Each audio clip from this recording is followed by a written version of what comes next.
There's a secret language of manipulation, and it's hiding in plain sight. It's in the words we use every day, the ones that sound so polite they seem harmless.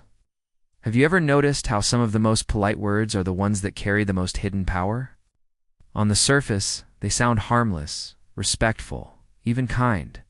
But underneath, they often carry a subtle command that shapes how you respond without you realizing it. Think about the word please. We've all been trained from childhood to see it as a sign of good manners. But the moment someone adds please to a request, it no longer feels optional. Could you do this? Leaves room for you to say no. Could you do this, please? Almost forces you to comply because declining suddenly feels rude or selfish. The word itself doesn't just soften, it pressures.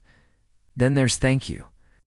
At first glance, it looks like simple gratitude, but pay close attention. When someone says thank you before you've even agreed, it's not gratitude, it's assumption. Imagine a coworker saying, "Hey, could you stay late and help with this? Thank you." They didn't wait for your yes. They closed the door on your choice. That thank you isn't politeness. It's a psychological seal. It plants the idea that your compliance is already decided, and rejecting it makes you look unreasonable. Another one is sorry. While it seems like weakness, it often carries hidden strength. When someone says, "Sorry to bother you, but could you?" Notice what happens in your mind. You feel a pull to reassure them, to ease their guilt.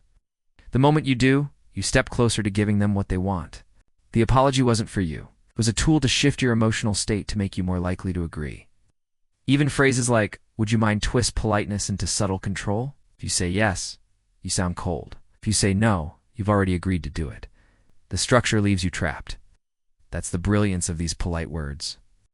They bypass resistance by disguising themselves as kindness. You don't see them as commands, but your brain reacts as if they were.